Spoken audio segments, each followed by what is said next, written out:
5 seconds. We have as one of the items for discussion today a problem which raises fundamental issues of law and justice. Till now, the state has looked upon an offence as a crime for which the offender must pay. Such offences, whether you call them crimes or sins, were regarded as evil and attracted as their inevitable consequence, punishment. Punishment was therefore regarded as a consequence of crime and justified in itself. The classic exposition of this view is in the principle, an eye for an eye, a tooth for a tooth.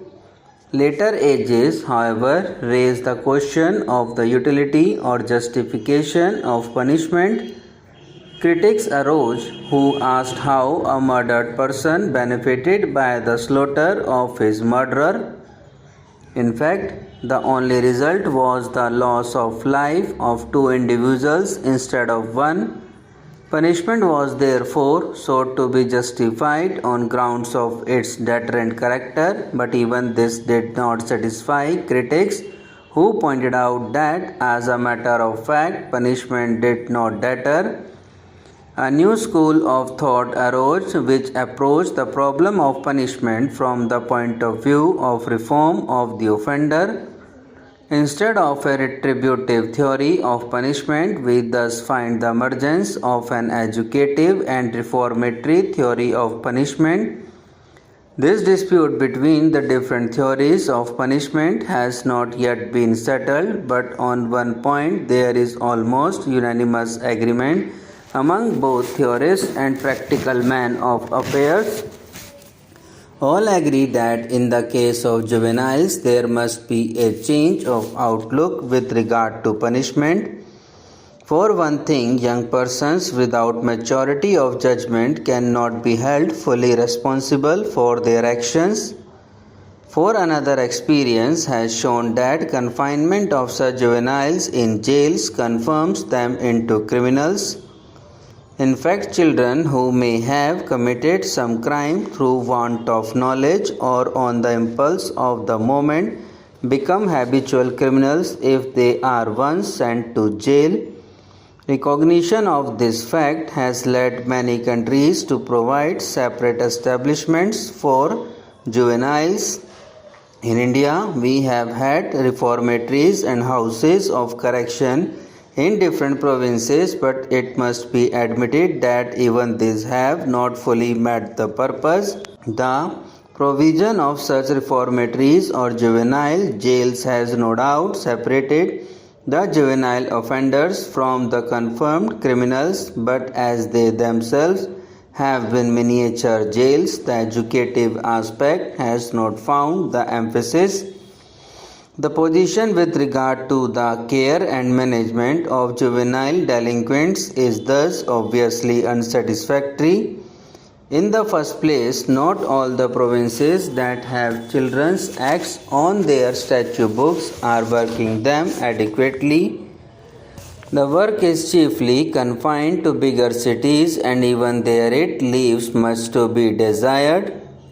The probation officers have not the requisite training, nor have the magistrates of the juvenile courts the required qualifications.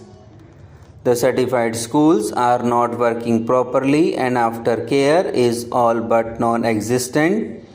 A little consideration will show that in a matter like the problem of juvenile delinquency and the proper methods of dealing with it, there must be uniformity among the different provinces.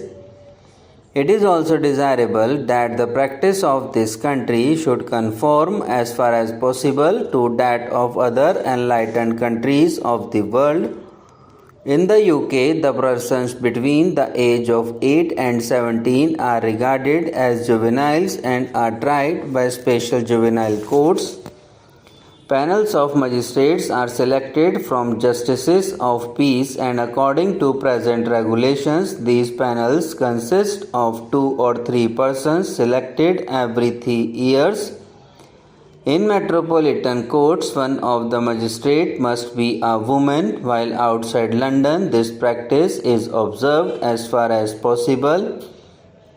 The administration of the courts is under the Home Officer, but special advisory committees were set up in 1910 in order to make the attitude of the administration more progressive. In the past, punishment for the juvenile delinquents was in proportion to the gravity of the offences, but in recent times the trend is towards the reclamation of the future citizen rather than the punishment of an offender. The changeover from punishment to education is almost complete in the USA and in some of the European countries. In the USA, the upper age limit for juvenile delinquents is 21.